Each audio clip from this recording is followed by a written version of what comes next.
All right, guys, welcome back to another episode of Wild and Wingless. Here on episode 6, I've got with myself John Egan. Mate, thank you very much for joining me today. No, thanks for having me. Been looking forward to it. Yeah, no, it'll be good. Just for a lot of people in New South Wales, Queensland, and stuff like that, they know who you are, but there's a lot of people outside who don't. Could you Yep. give us a bit of a background story on how you've come to be racing and end up in Wingless? Yeah, definitely. So I started out from a young age. I always raced motocross, so I was always two wheels and ventured on into the speedway, which was always pretty well going to happen.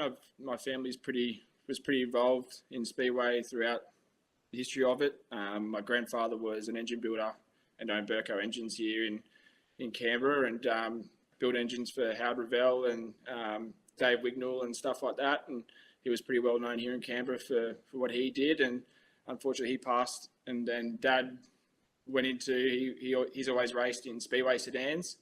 So that's how we're obviously really close with the McCarthys, Jazz, and Jolly.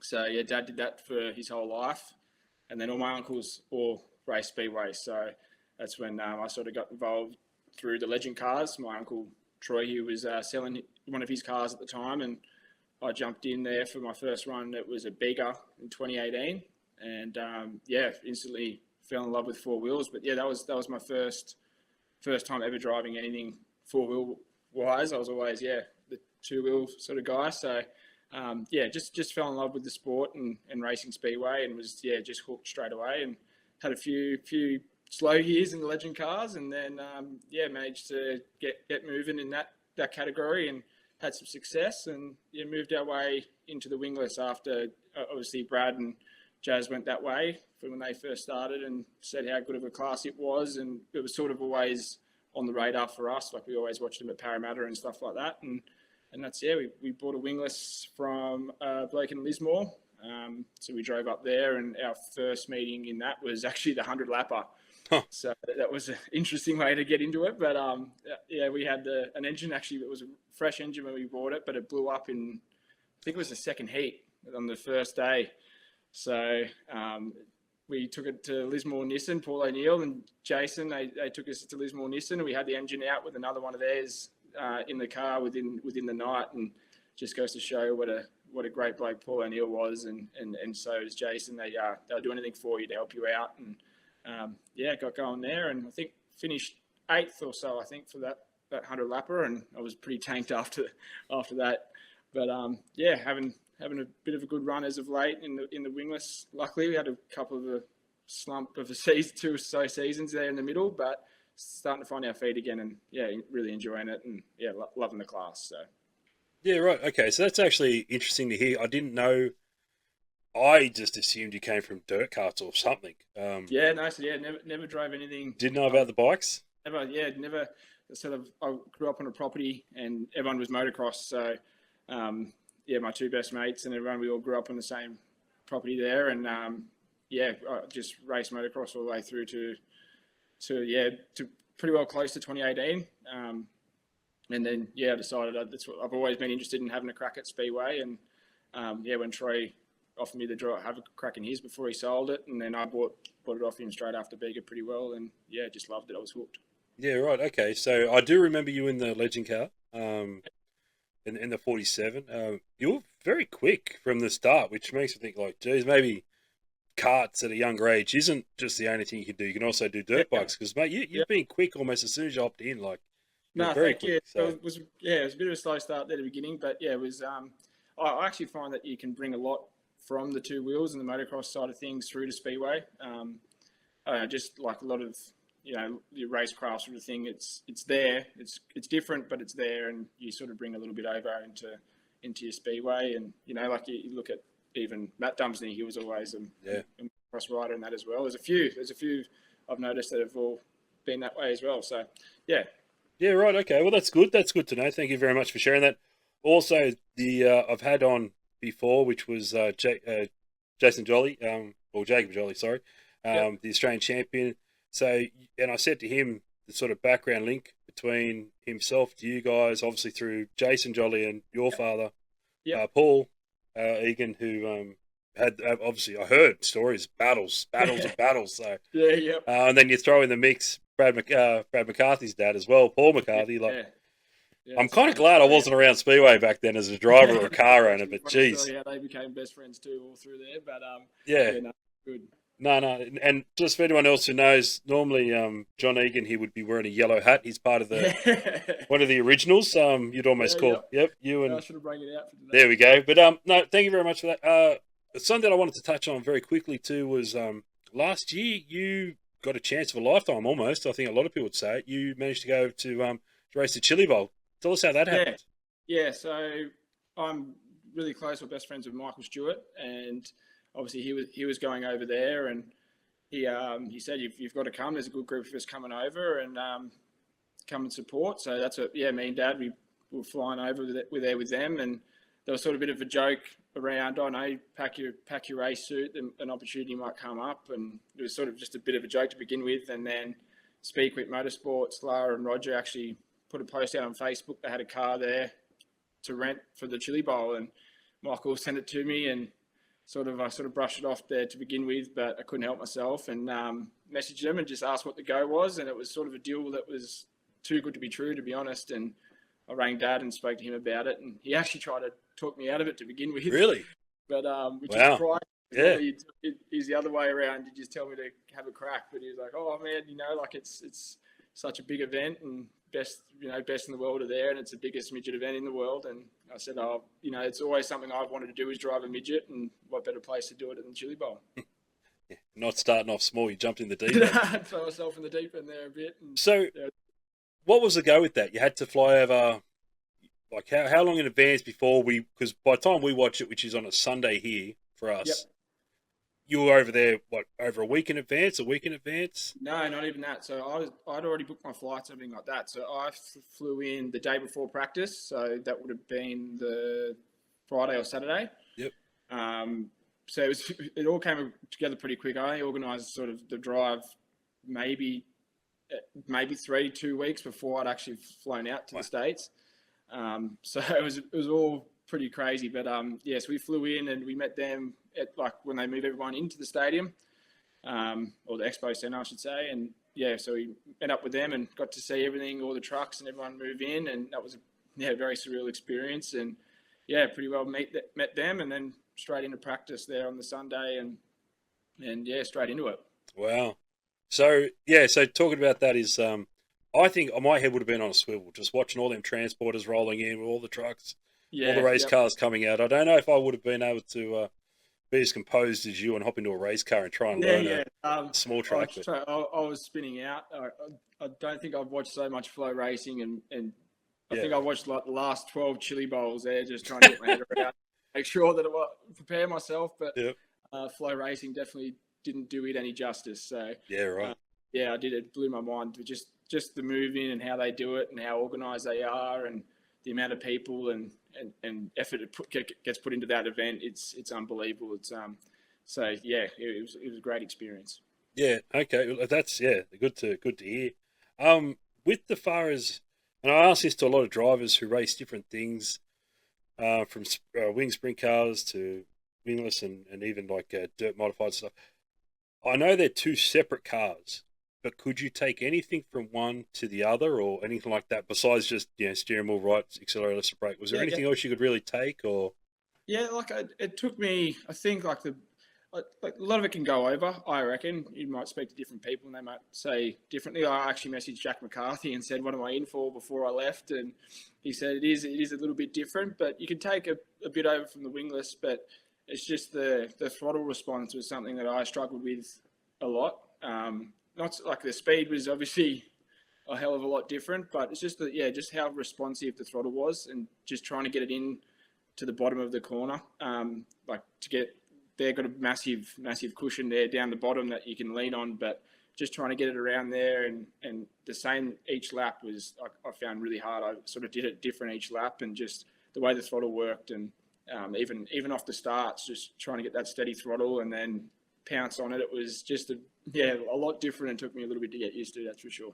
Yeah, right. So how did you end up on that your episode for the Chili Bowl? Where did you end up there? So my prelim night, I was meant to be Wednesday, and of course we're going over there to watch Michael. He was also Wednesday. Yep.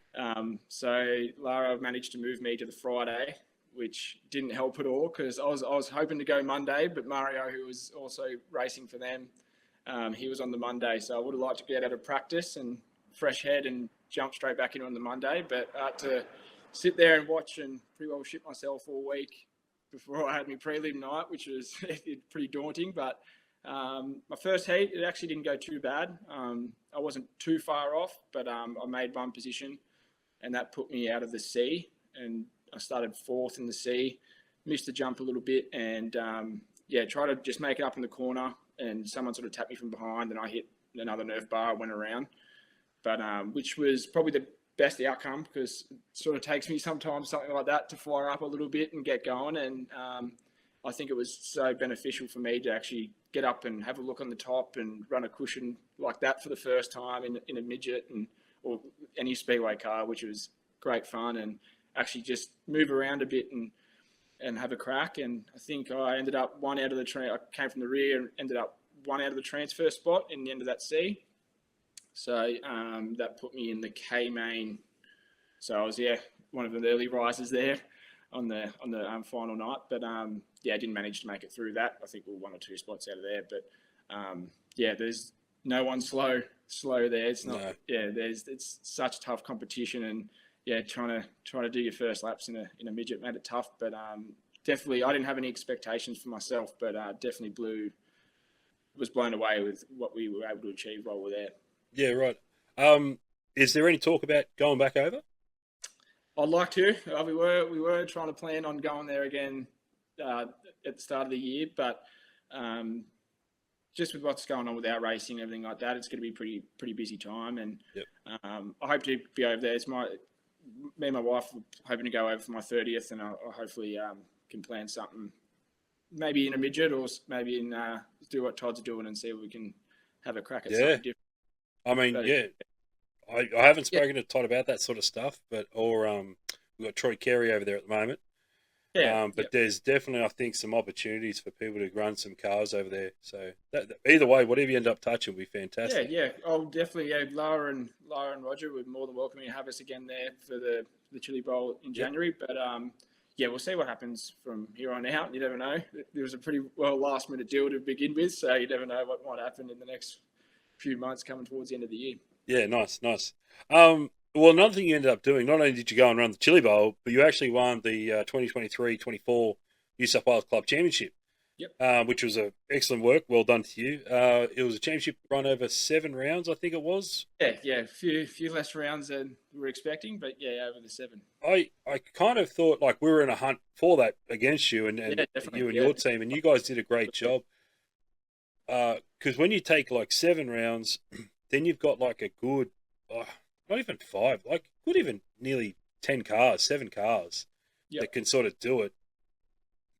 It doesn't give you a lot of chances to make up if you have a bad night, and you were just Mr. Consistent. Like you were just that was one thing after the last 2 seasons we had. We were just so inconsistent, and just this year it wasn't about going out and winning. It was just be there at the end of the feature and just try keep consistent results, and then hopefully the wins will come. I think I was trying to rush myself too much those last 2 seasons, and once you get one win, you feel like you've got to win the rest of them, and you start pushing yourself, and your driving just wasn't going well for me. So it was just be patient this season and just work on being consistent, and hopefully those wins will start piling in soon.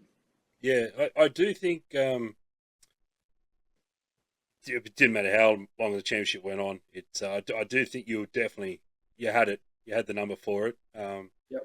This year, straight away when you rolled out the first race, like everything was, and I've noticed that with how you race in your team, you guys, as soon as you unload that car out of the trailer, like you're there for a good time of fun, but you also mean business too, which is, I don't think that's a bad thing. I think it's a good thing.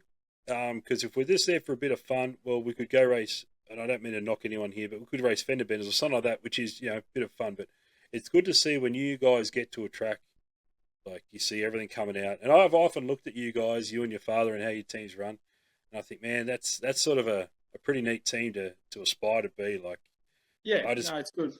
You just unload everything like clockwork, and it's just it's awesome to see. I get ants in my pants when I get to the track. If I'm honest, if like once I'm in the car, I'm fine. But I sort of pace around in between races, and I hate the waiting game. So I like to get everything out, and if I have to, I'll just start doing things early to make sure everything's sorted, and then I'll do it again, or it's just something that I've got to keep myself busy Yep. on race day. Otherwise, I just go mad. So yeah, it's good, and Brock as well. Brock's been a great help for us and our team. He's been tremendous, and he's jumping in a wingless himself this season, which is going to be tough for me because I always I did think that. I thought, how's this going to work? Because Brock's been instrumental with your team. Just it's good to have sort of a right hand man like that with you at all times, and it's almost like you two don't need to speak. You just look at each other. You look at the track. You both know what you're going to say, and things can get going quite quickly. And hats off to Brock. He's done it good. Good when you get like a sort of a base setup that you're sort of working well with, and that you sort of know where you need to be. So like rolling into the first heats and everything like that, we sort of know we pretty well have the same car no matter where we go to start off with, and then we work from there. And he's gotten pretty good at figuring that out for himself. I don't really need to say too much. So he sort of knows where we need to be, which is good. Yeah, no, it'll be interesting to see how he goes this season too. It will be interesting. Yeah, I will ask him later. I'll look forward to catching up with him when he gets out there and racing. If he's still going to come around. What is it? Wednesday nights or Thursday nights? Polishing. Thursday nights at home. Yeah, Thursday nights. We hook into the race car here and have a couple of beers and watch the footy and make sure everything's all sorted come race day. No, that's good. That's good. Now you guys. You're from around the Canberra ACT area. I'm not sure if you're in. We're pretty well in the middle of it. Yep. Yeah, well and truly in the middle. Okay. One of the tracks I'm a massive fan of is the ACT Speedway, and I'm sure.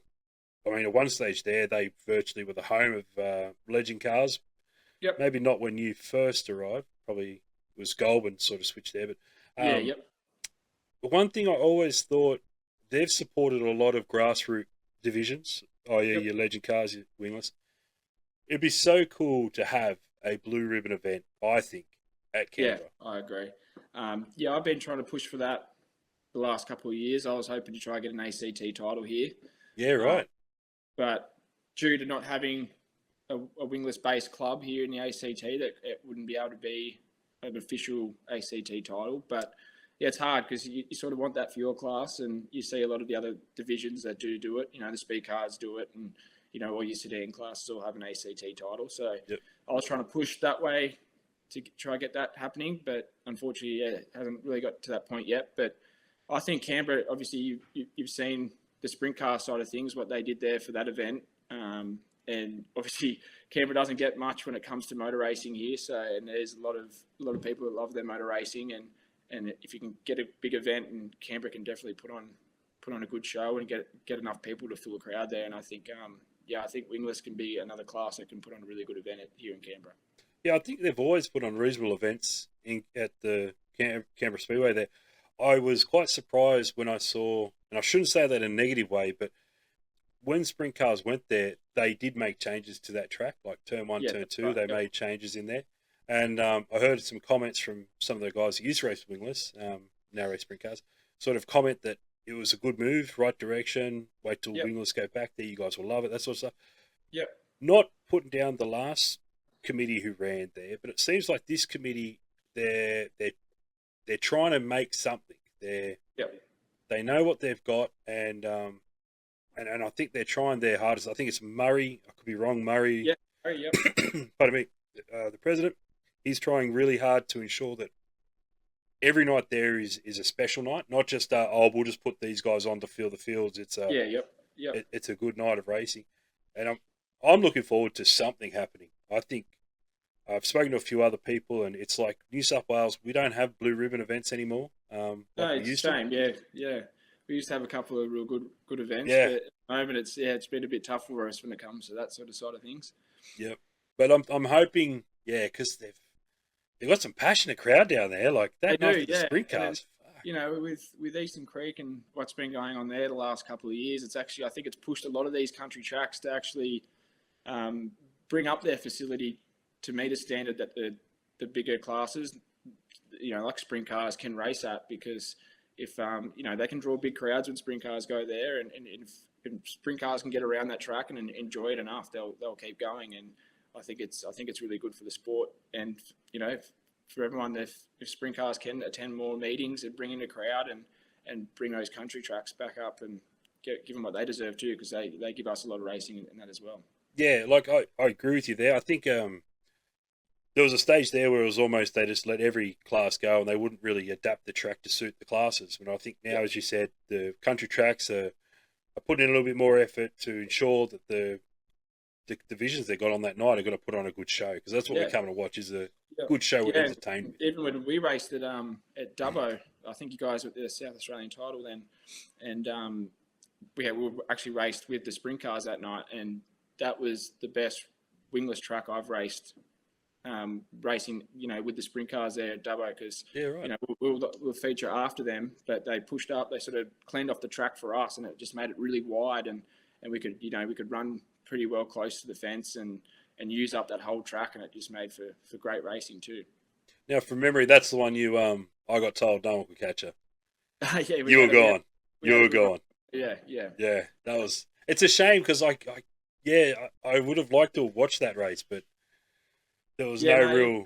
Yeah, we had a pretty good run that night actually. So I was pretty happy. We've had actually a couple of really good runs there at Dubbo. Yeah, it seems to be your little. Yeah, the worst one we had was the New South Wales title, unfortunately. But every other race besides that one seemed to go pretty well for us. Yeah, I think some people just say tracks suit their style or something. Yeah. You've always been fast at Dubbo, so that's a good thing to have. Yeah. But yeah, I do recall that win. I just remember speaking to Mark Blyton after that, and I said, "Oh, how'd you end up?" And he's like, "Man, no one could catch that 47." I thought, "Oh, okay, here we go. Nice." It was a nice change, because I was getting sick of finishing second and third every weekend, so it was nice to finally notch one off. Yeah, well done on that. We're talking about tracks and changing and stuff. You would have been watching lately the social media posts of Goulburn Speedway. They've just gone above and beyond to, I don't know what you call it, reshape, rebuild, rebank, they've had earthwork machines all over that thing. I heard they took out 1 meter. They dug out 1 meter of the pole or the infield or something like that. What are your thoughts on that happening? Yes, so I've actually been watching that pretty closely. I've always been a massive believer that the Goulburn Speedway has a heap of potential. It's a cool shape. It always puts on pretty good wingless racing when they get it right. And I feel like a lot of people I speak to always say if it had banking, it'd be one of the best tracks for a wingless in the country.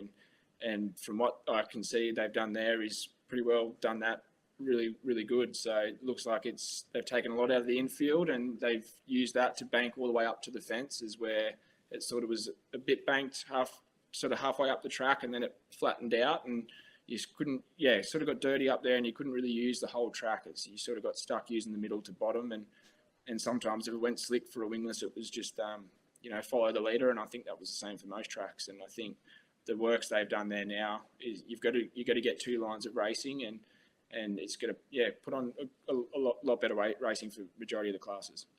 Yeah, I remember you would have been there for the 86 lapper, weren't you? I was, yes. Yeah, and I remember that. No, I wasn't there. I was away working, but I remember watching that, and I just thought, like, man, this. Up until then, because we went through COVID, that became like our unofficial home track in New South Wales. We lost Parramatta. Everyone's racing at Goulburn, and we had like 4 or 5 different tracks over the span of 4 or 5 different race meetings. Yep. Some were ones where it would be like 1 lane only. Some you could get passing, and then that 86 lapper came out, and that thing was absolutely beautiful. Like, I think that turned everyone into a massive fan. Yeah, it was actually, they put on a great track for that 86 lapper, and it actually was, parts of it were a little bit rough too, which made it a little bit harder, but it was a great racing track. It had 2 lines, and I think even Tyson, he came from a fair way back to, like, I thought he was going to come close to winning, and he was on a charge, but it put on a real good track for 86 laps, and to hold up for that long too. Yes. Credit too. Yeah, it held up. That was an amazing thing. This season was good tracks. I mean, they sort of went one lane a bit there. There was one race where, like, Cole Mock sort of shot away from everyone, and then he had something go wrong with him, and it was like Tyson and Bradley McCarthy sort of split him either side. Yep. And then when they went to turn 3 and 4, they were side by side, and I thought, the bottom's going to work. Like, Yep. Brad's got this. And somehow Tyson held on, and I just thought, that shows signs that this track still has it. Like, it's got the potential, as you said. I think it's for a track that's only 2 hours away from Sydney. What, an hour away from you? Yeah, it's only an hour away from. It's pretty well another home track for us. It's an easy hour drive for us. And yeah, I'm hoping we get something back there this season. It'd be so good. We haven't seen the calendar yet, but I'm really hoping we see something there. And I really would love to see a blue ribbon event there, whether it be a 50, or whatever, 50 lapper, or maybe bring back 86 or. Yeah, and the way that track's looking at the moment, I think that would be a perfect track for a 50 lapper. It's not too big, and the way it's shaped is actually not too demanding on you as well. I think if you can get a good solid 50 laps in there, I think the race would actually go pretty quick. Yep. I think what they've done there is it's going to make for really good racing, and they deserve, for what they've done for our class and a division, it'd be good to put a blue ribbon event there for them. Yeah, I agree. I think that'd be good. Hopefully we see something. Yeah. If the powers that be do that sort of stuff, so that'll be good. Another thing you do is, and I remember sort of speaking to your dad, and I don't know how true this is. It may have just been a tongue-in-cheek comment to me, but he sort of made a comment. It was when the 97 car appeared in the, what was it, like opposite colours to you? Yeah, so I always had, when I was racing that car, it was white. And yeah, then I obviously went and got a new car, and it was just sitting there. But Kyle ended up having to steer in that one for a bit there. Yeah. Yeah, your dad said to me that the quickest way to learn your head around a new division is try and get one of the fastest guys you can in the division and get them in your own team. And I thought, yeah, well, that's exactly right. That is a smart move. What happened? It was funny how it all came along, because it sort of came along there at the midget Australian title, Speedcar Australian title, and that first night there, we had a couple of beers, and me and Cole had spoken before then, but not a whole great deal, and we got there and had a couple of beers with Kyle and Brad, and they two really great people and easy to get along with, and the Australian title came up, and Kyle was saying that he didn't have a car or wingless at the time, and he wasn't planning on racing it. And Dad's pretty big on Australian titles. He loves the Australian title side of things, and he goes, well, no way I'm letting you not go there and defend, the Oz one. Why don't you just jump in our car and have a crack? And, at the time it was sort of done a few years, and that's sort of why we drifted away from that car, built a new one. It was sort of a bit clapped out. So we gave it to him and said, you fix it up how you want it, and we'll go racing the Australian title. So he fixed it up and did a few meetings between there, and he was actually really good even that night. We ran at the midget title, and he just came straight down and he just gave us so much advice, and you can tell how smart he is when it comes to race cars. He really switched on. He knows what he's talking about. He knows every adjustment, what they do and what the car's going to do to react. And it was just amazing listening to him and how much knowledge he had at what these cars can do. And it's been good year or two feeding off him. He's actually probably majority of the reason why we've got put in this direction we're going at the moment is because he's really helped us get out of that slump we were in and just figure out, and it actually gave us a bit of an insight on how little we actually knew about a wingless race car. Oh, really? What he started saying to us, and it all just started coming to us. So wow. It's been really handy. Yeah, no, and it's you guys have worked really well from what I've seen outside looking in. I don't know how much, well, I guess you guys all sort of pit together and you get in, like, for example, Luke Sayer involved as well and stuff like that. So if anyone's in a different heat to you guys and they go out and they come back in, you normally hear comments about this or that. And, it sort of makes you go. To hear that car was apparently clapped out, I don't think anyone told Kyle that, because that thing has been a bullet with him behind the wheel. Like, that thing is so fun. It's actually a really good car to us too. And it seems if you can get the setup right, it's a great car and quite easy to drive. It actually took me a lot longer to get used to this Triple X than I was expecting. Really? I was driving that, and Kyle seems to have nothing but praise about the car, and it definitely pisses you off when you have your old car fly around the outside of you a few times and beat you. So I've seen that thing fly at like Canberra. I remember one night at Eastern Creek there, he was gone. Yeah, he was gone until I think the right front or something. Something weird happened there, and speed or something. Yeah, so And then at the Australian title, it just went. Oh, actually, go back. Archfield Australian title. I wasn't there, but I heard he was sort of floating around like yeah, he was definitely something there. The Australian title just went at Lismore. He was there, like, very fast. Yeah, oh, yeah, extremely fast, extremely yeah. fast. It would have been good to see those last few laps unfold without him ended up in the fence because I think he could have given Jolly a bit of a run there in the end. Yeah. Oh, yeah, yeah. And I think maybe Jolly knew that too. Yeah, I think he Yeah. yeah, because it all unfolded pretty well the same at the Chile Nationals the first year.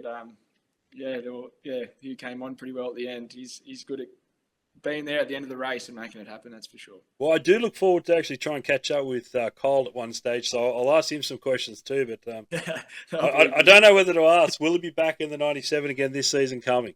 Yeah, you never know. Hopefully so. Yeah, we'll leave it like that. Mate, one thing I've noticed about you, like you're wearing the team shirt right now. You guys, Yep. when you go somewhere, you all look like $1 million. Like it's 100% effort on everything. For people who don't know the cars I'm talking about, when they come out of the trailers, they are, as I said, one's white, one's black, but they're the same Yep. schemes. Yep. With the blue on there and the one call, they're all sticking up. It's just one black, one white, but same. Just Yep. the presentation is incredible. It's immaculate. Second to none what you guys bring. But it's not only that what you guys have, it's the sponsors. You guys have a lot of corporate partners behind you. Yeah. So I'm pretty lucky. A lot of my sponsors I've actually known majority of my life or a family, which worked well for me. But they're all big on how you present yourself and like your social media side of things, how you look at the track. And I think I think the professional look is the way I wanted to go about it. I think if with the shirts and just getting your sponsors out as much as you can, it only makes them want to come back the year after and support you. And they're giving you money to do what you love.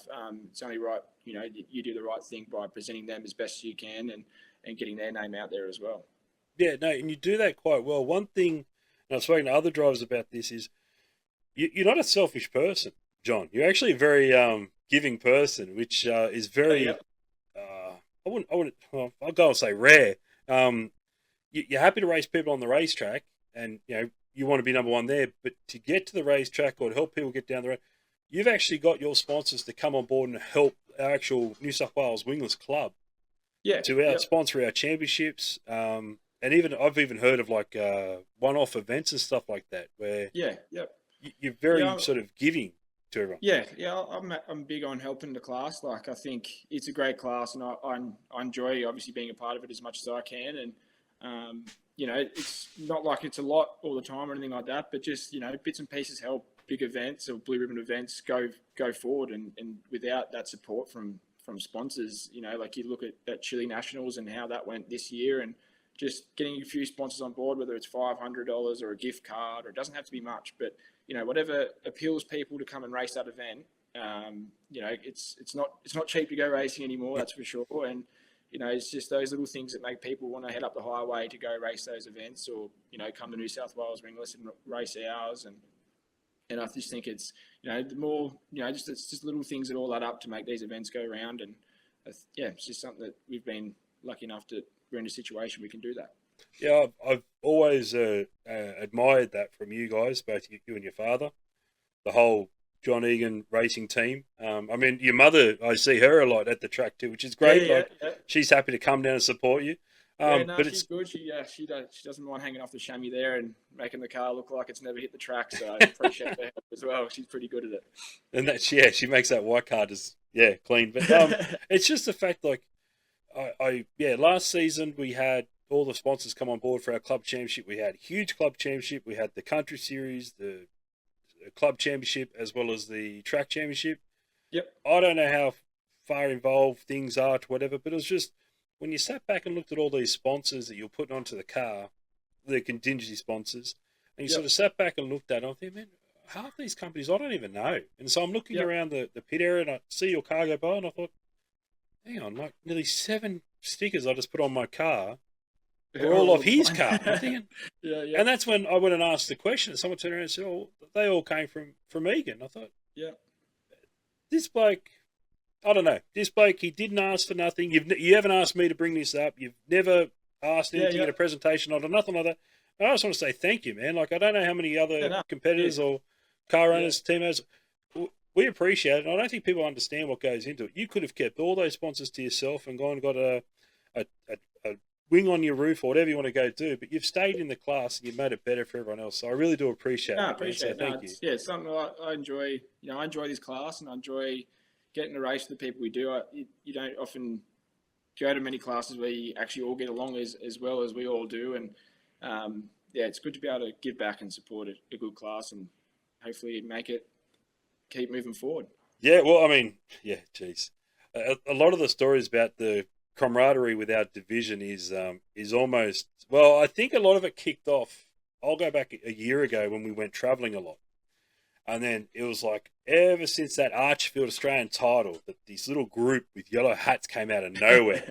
We thought we had the pit parties under control. Then you guys rock up with your Bluetooth boomboxes and all the rest. And you guys leave us for dead now. You get stickers on your car.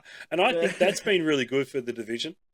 Oh, I think it has, It's brought everyone together.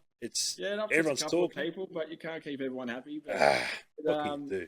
You know, I think it's good. You know, we take racing seriously, you know, and you got to keep the fun in what you do. And just those little things that just, you get a little group together, and what comes of, a night out in Archerfield when a rain day comes into something just as a bit of a joke between us boys. And we enjoy it. You get the shirts done and the hats, and it's just something to have a bit of a laugh and enjoy your racing with a good bunch of people. Yeah, absolutely. No, I've been enjoying watching you guys at the end of the night partying on, and let it be known that we're not all around, and makes for a bit more fun, a bit more laugh. And I think Dubbo was probably better set for it because you guys were all in a bit better mood. I think the Australian title up until the last night. Yep. You guys are all in a good mood, mind you, but like the Australian title, that's the big one on the line. We're talking. But no, it's been great, and it's been really good. So what you guys have brought to the division, everyone, it's been fantastic. So it's been fun. And everyone seems, there's a lot of people that actually get around it and think it's pretty funny, and we do slap stickers on everyone's car for a bit of fun, and everyone actually, majority of people don't care and find it funny, so it's good. No, I remember that night because we stayed at the track at Dubbo there, and someone texted me and they said, "Can you make sure those yellow nutters don't do anything to my car?" And I thought, right. So I've gone out and had a look, and I'm thinking, and I've sort of walked down the end of the trailer. I've looked over. You guys are still partying. I thought, fuck, I'm sort of in my boxes there in a t-shirt. I don't want to go wandering too far, because if I saw myself like that at that hour of morning, I'd throw the piss at me too. But I thought, nah, his car's all right. I'm going back to bed. And then the next morning, I think their car was all right, but you got someone else's car, and I thought, we left the top little flap thing of our trailer open. I thought, I could only imagine what they've done in there, but nothing. So you guys aren't silly enough. You guys having fun. It was actually quite funny rolling out onto the dummy grid the next day and seeing CHR painted up everyone's car. Just everyone's tail tank or wherever it was. All had it somewhere. It was good to see. Well, I do like going to these events and you see like a power pole, and you just look at the power pole and you're seeing these stickers on it. Yep. And like, if you stand back and just have a look at them for a second, maybe because I'm not a driver anymore, so I slow down a little bit and have a look. But you're like, oh, that kid, he was here racing this division. Now he's like doing whatever. So I remember I've only done it once at a track, and we won the state title down in Mildura. So I think I might make it because I haven't done it after that. We didn't win anything. You say that, because even in motocross, that was such a big thing. Because when you got your stickers done for your motorbike, everyone used to get little front number plate stickers, and that was the thing. All the street signs going up to a motocross track all had little number plates all over. It's cool. Like, I think to have your own little, say for example, John Egan Racing sticker, and you slap it on the track. It's cool to see how many people or racers that get around there and have a crack. Yeah, absolutely. I quite like, because you can see over time. Work out roughly. Some people have got pictures of their cars, so you can look at. Oh, well, hang on, he had that design probably 4 years ago, whatever. You're thinking, yep. Oh, it was that long ago. It was at the Macca's drive-through here, what I mean. So it's pretty cool to see. That's where I go a lot, so as everyone knows.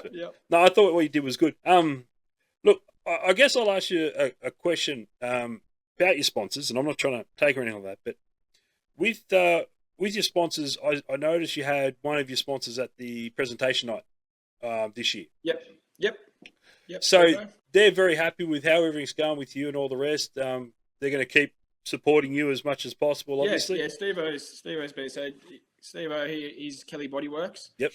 He owns Kelly Bodyworks here in Canberra, and he's same thing. Dad's best mate, and also like loves Speedway. He's grown up with Dad doing the modified thing as well. Has his own modified sedan there. He actually bought Jolly's truck, so is that where his truck went? Yeah. So Okay. he's right into it himself. He's a massive Speedway person as well, and he supports so many people, not just me.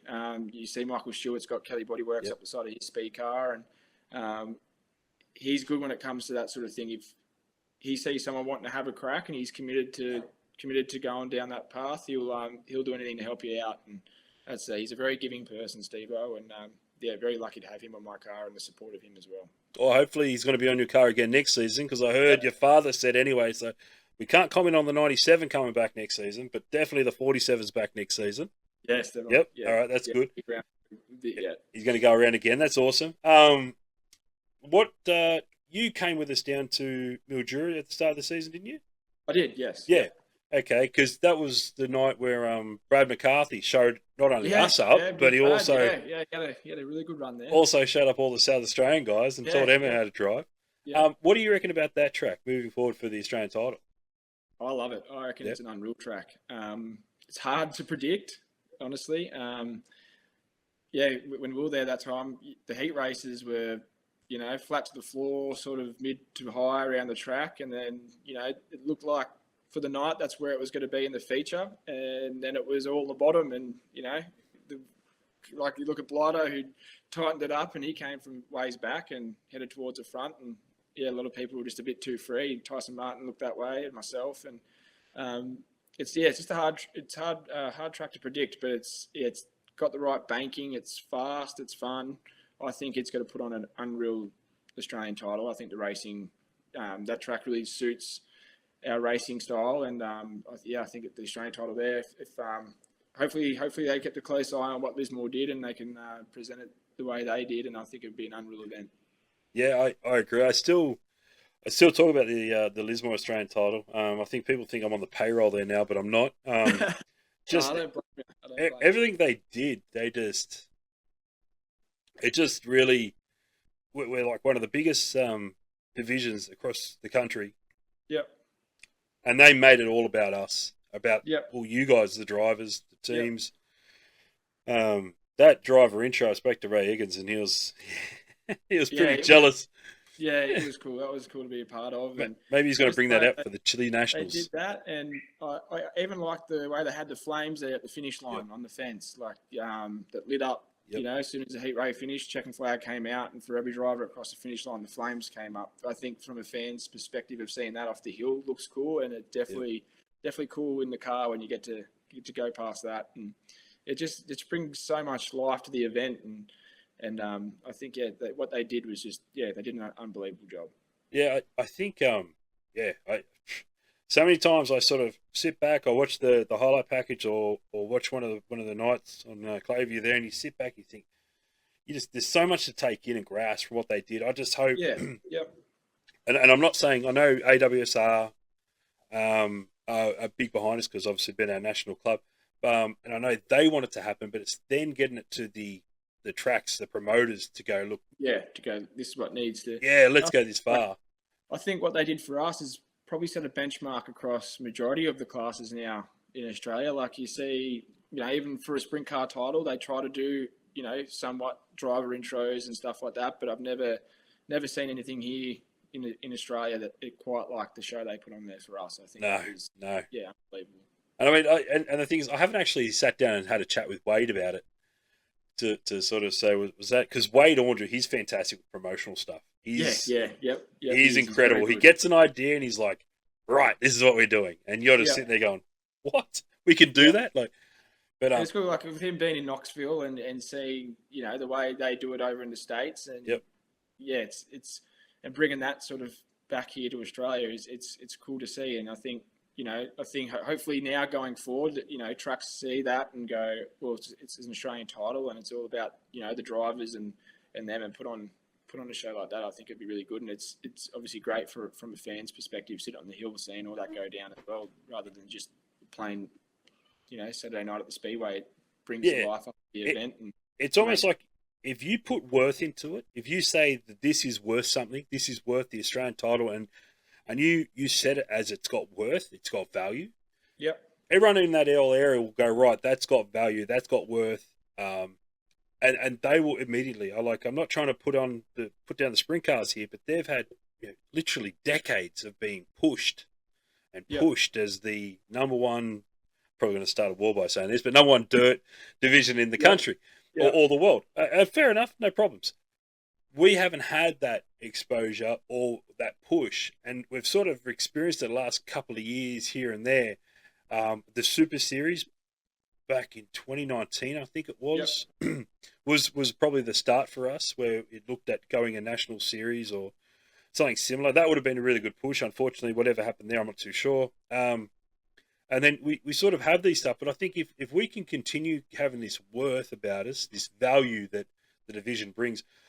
I mean, I got shot down for saying $50,000 cars, and then I got told, no, keep talking about them. It's not to say you must have one. All it is to say that these guys, John, you don't look at your car and go, that's just out of a wrecker motor.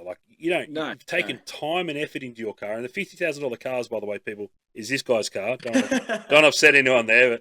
But if you go and have a look at the 47 car, the 97 car, the 41 car, the 10 car, you go have a look at some of these cars in this New South Wales. You go, other states have got them as well. From front to back, they're perfect. They swap the motor out, put a wing on top. They could be a sprint car, front-running sprint car, no problems. That's exactly right. And you look now, a lot of these cars are coming about, especially in the wingless class. And, this is our passion. This is our hobby. And if, when you live and breathe going speedway racing every weekend, you want to be presentable and you want to have a nice race car. And, I was, growing up, and we were never in a position to have, great things. It was pretty well just the way you got it off the showroom floor or whatever when it came to motorbike racing. And, now we're in the position that we can go and, build cool race cars. And, I always grew up there with Michael Stewart, and go into his shed and you have a look at, his speed car and the way they present that, and how, just it's almost too good to go race on a speedway track. And to look at that in the shed, and I just always thought, that's what I want. And, it's cool to build a cool race car. It's not just good to go racing, but sometimes I walk past in the shed and get stuck looking at it myself for 10, 20 minutes sometimes to get sidetracked. So it's cool to have, spend good money on this class and have a cool car. It's good. Yeah, no, and I'm just looking behind over your shoulder there. I see one of your old helmets. Yeah. And I remember when you would have been, sort of blasted for even thinking about painting a helmet. The thing is just going to get rocks thrown at it. Yeah. But it should take pride in it. Like a helmet, now it's come on the tar side. It's been around forever and a day, where a helmet was your identity. Yeah. Speedway was a lot slower to pick that up. With painted helmets, not like the circuit races.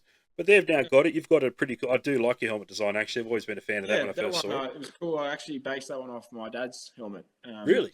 He always had the star and the checkered flag down the side, sort of thing. So I got his helmet and gave it to Nick and said, "This is pretty well what I want. Just modernise it and do it that way." Yeah, that Bell one there is pretty well based off his as well. Okay. Well, on a side note, please, when you get a chance, if you've got photos of your father's helmet, I'd love to see them. I'll send them through. Yeah. Because I think all that stuff is just little eye to detail, but that's your identity is how it is. But spending the $50,000 on our cars, we're not doing it because you have to do it to win. It's just, as you said, you want to have something you want to look at. $15,000 car will turn left, same as a 50. No problems there. We're not arguing with that. But it's some people go spend that, on their street machine that they, that's what they want. That's what they want to do. Have a cool, tidy car. It looks good on the street. And for us, it's one that turns left every weekend on the speedway. So just a quick one too. Sorry, I've thrown this one into the questions to ask you. Did you see the latest post from Queensland Wingless? Yes. About Toowoomba? Yeah. Okay. Now you went from having I thought it was actually a pretty cool enclosed trailer that you guys had for quite some time. Yep. And we were ready. I was about ready to pull the pin and start getting one made similar to yours, actually, because I quite Yep. liked how it was. Then you rocked up to, was it the New South Wales title? Yeah. Yeah. In the mansion of a Yeah. truck. Yeah. Yep. This Yeah. thing, beautiful truck. Yep. You got room to take a quad or mule now, Yeah. So but that was actually Dan Sayers' old truck, yep, and yeah, pretty well the way he had it. So the mule fit in the front, and then the sprint car in the back there. So there is room there if we go down that way. Like we do have a little quad that we took to some of the state titles where you have to push it, or Australian title where you have to get your car pushed through scrutineering. But yeah, we don't really take it to other events. We don't really need it. But yeah, it looks like now it looks the way this if Toowoomba's doing it, I dare say it won't be long before your Eastern Creek and other tracks bring on the same rules. So I don't think that's going to be far away before everyone's going to need a push vehicle at the track. yeah. I was reading a lot of the comments, and a lot of people were saying, well, we can't either afford the outlay of a quad, or we don't have the room simply to put it on our trailer. A lot of people have trailers made just for a wingless the length, and that was it. When I bought our trailer and car, we bought as a deal, but then when I bought that quad, I sort of in my head thought, it could fit at the back the way I had it, where the tail tank's stuck in the little leg rest there. It wasn't until I went all the way down to Young, picked it up, and got it back home that my wife turned around to me and said, "Do you even know if it would fit?" No, I don't know. Anyway, it didn't. It didn't. So I had to move the toolbox forward by like, I don't know, 100 mil, 120 mil, and then managed to get it on. I thought, that would have been so embarrassing to call up the shop and, hey, you've got that smaller one you said I should have instead. But no, we got it, and we used it back then because with the motorhome, I simply couldn't work out how can I take my toolbox when we go away. If we go with the ute, throw it in the back of the ute. The motorhome, I don't want to put a toolbox in there. That's for us, me and the wife to go away and stuff. So I thought I'll put it on the front of the quad. Now we've got a different situation with the truck and trailer we got. Your quad's not as vital as a toolbox as it was once before. Well, for me anyway, for us. Which means I got no problem if I'm pitted next to some guys and they're like, hey, look, can we borrow your quad? We're in heat 2, 3. Go for it. Don't care. There's a helmet there. And I think that's probably what's going to happen to start off with until people over time just accumulate It'd be good, like if, say New South Wales come out and do it, Queensland do it. It'd be good if even the class had one quad there. Like you see your Blightos and your Series and stuff like that, they often go racing by themselves. So like even if they did have a quad, they've got no one to push them either way. So it'd be good if the division themselves even just had one. So the people that, were struggling could, get to and from their heat race feature, whatever it is. Because, I think it's going to be hard for a few people that, either can't afford it, don't have the room, or they go racing by themselves to even, get to the heat race or from it. So it's going to be a tough to see unfold and what they do about it as well. That's a very good point, because you're right. Lido does go often by himself. Sometimes he's lucky he's got Angie or Marshall or one of the other people sort of help him. But you're right, he does sort of go alone. And when he does plan these trips, he sort of does plan them alone. And I think that's why a lot of people actually bought or could have purchased wingless cars, was to self-starting. You don't need anyone around you. You don't need a push car. Yeah, you don't need your quad or your mule or anything like that. It's self-start. It's strange, like how they just point us out because we are open wheel, but like what happens with sedans, or you might, why aren't they having to be pushed? What I read, and I think other people, I could be wrong, there was a part there that said any clutchless car. Because I thought, okay, how's it? Because my first one was, does that mean, what do you call them? Lightning sprints or something like that along those lines? Compacts? Well, they need it as well. Well, they've got a clutch. I thought, So it sort of sounds like that. But in saying that, I'm not going to go and be 100%. Like, man, I know just this last season, I've seen some people who should know better come flying into pit areas. They all do the same thing, knock it into neutral, rev it, and then hard on the brakes to pull up at their back. And you're thinking, it's not the fact of people not hearing them coming, it's the fact that they don't have a chance. Yeah, exactly right. Like, And they've you come still, over the. and I see like, yeah, your pits is busy enough as it is. You know, if it is someone just walking by your pit that doesn't know you're pitting there, it is easy. Like you got to have your wits about you when you are in the pits. But it's up to it is up to us as the drivers to, no matter what happened out in your heat race or your feature, to you keep your head cool once you do get across that pit gate, and just be responsible about what you're doing in there too. Because obviously this decision has come from an incident or something that's happened in the pits, and obviously now, yeah, as a division, we're all copping heat for it. Yeah, I'm not sure if it's happened from that or I again reading could have read it wrong. Could have been someone just starting stories. If tracks are going to start implementing some sort of walking tour throughout the course of a night, Yep. where you get people from the pit area, the grandstands, whatever, to come walking through the pits. Me personally, I think that's a great move. Yep. To bring the general public through the pits. Yep. Yeah, you've got dangers there. I understand that. But if you could get them to come through, you get a young kid, and if that young kid gets a high five from a driver or a sticker from a driver or a thumbs up, that could turn that kid a fan forever. You know what I mean? He goes from liking football or something like that to loves this. I see that being a beneficial for division speedway in general. It's also, you hear stories about a lot of people who get sponsorship just because they gave time to a kid or someone, and that person ends up owning companies and whatnot, and man, I want to help you. So I think if that's what it's for, because we need to control or limit the dangers of cars getting around without clutches, but it means we get a bit more exposure, I think it's a great thing. That's fine. Yeah, but that's where I noticed like it is a lot different there in the States too. Like it's pretty well like that at the Chili Bowl, where the dummy grid was right next to Keith Coombs, Justin Grant, all your big names, and it was pretty well. You'd have to wait for people to move. Like the pits was packed. It was kids, dogs. You had bars there. Like there was a bar right next to where we're pitted as you come off the track. So people were lining up for a beer, and you're trying to get the car out off the track. It was crazy. That's nuts. Yeah, that is nuts. Well, I mean, hopefully it's in the right direction. We don't get upset too many people. But I just thought I'd just throw that one in just quickly. And I guess for my last question, what do you think? What changes or what things could Wingless implement? This isn't an attack on anyone, but what would you like to see in the Wingless to help grow the sport, grow the division, get it out there a bit more? What would you like to see? Look, I've watched all your podcasts here and what you've covered there, and I think even for the class, I think a big one was the tyre. Yep. The tyre situation, I think that's massive. Like coming out of legend cars, and it's a controlled tyre. Everyone's on the same tyre. I think having that control about it, I think that's good. Same for everyone.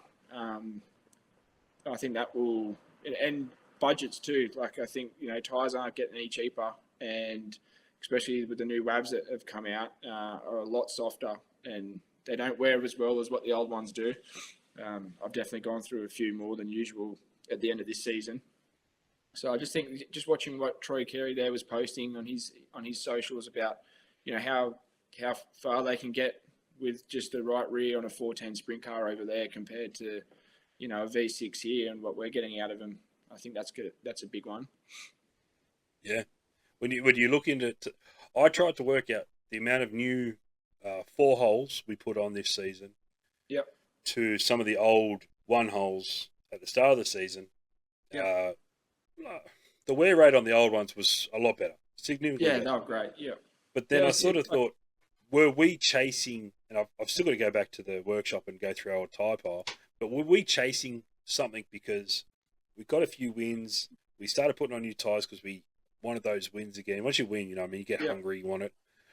So was it us, or was it there is a difference there? And I guess because I didn't know there was a tyre problem until we went to, I'm sure you would agree, we went to Lismore for that, the hot laps, and all of a sudden we what just happened?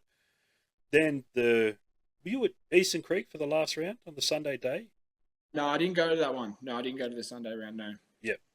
So that one, everyone burnt off like, cross the rears twice and a steer tire. So everyone went Yeah. through like 4 rear tires and a front, or not everyone, but majority. And it sort of brought the whole tire into question. And then I sat back thinking, well, was it a problem halfway through the season? I don't recall. Too many knocks to the head. I can't remember. But Yeah. you've run a pretty big campaign this year. Yep. You would know the tires and everything like that because you've got very good eye for detail. So you'd have noticed. You have noticed. I definitely have. I think mostly noticed it since the new WAV came around. Right. I think I've noticed you'd get a lot out of the old WAV, and we're not even though we got a couple of we've always been known to have a lot of tires there, but we don't often bolt a brand new tire on for the sake of it. I actually buy a lot of secondhand ones through Marcus, and I just noticed even the Easter long weekend there for our the title at Dubbo and stuff like that. Even the second day there, I noticed we went through a couple as well. Just out of I think we burnt through one out of the 2 heat races, and then went through another one in the feature. So it's just I've noticed the tyre wear and mostly on the right rear, and I just think that if you can get a controlled tyre there for the right rear, I think it could help go a long way, I think. Yeah, right. Okay. No, man. Well, look, I really do appreciate you giving us the time to sit down and have a chat. It was good to sort of hear your early beginnings. Yeah, no, thank you. No, I appreciate you having me on, mate, and it's been good. No, one thing I do like to give is I try and use this as a platform for drivers to, for all of us to have our voice because we just simply don't have one. We spoke about your sponsors earlier. Yep. Hopefully, if they do watch, they'll appreciate this. But could you just want to give us who your sponsors are, the people who help you get to the track and do what you love doing? One Call Steel and Form, Morel Distribution, Complex Civil, Tritech Lubricants, Burko, Kelly Bodyworks, Goodyear Fishwick, KDM Earthworks, and thanks for all your support through this season, and hopefully in the years to come. Yeah, nice. Well, hopefully you can go back to back at the club championships. Yeah, get yourself a state championship as well this year. That'll be good for you. I'll be giving it a crack, mate. Hopefully, I haven't had much luck come to state championships, but hopefully that all turns around this season. It's got to, mate. It's got to. Keep being consistent, and hopefully it all comes our way. Mate, well, again, thank you very much for coming. Thanks for giving us time. Guys, thanks very much for tuning in for episode 6. Stay tuned to see who we got for episode 7. And until then, I'll see you next time. Thanks a lot.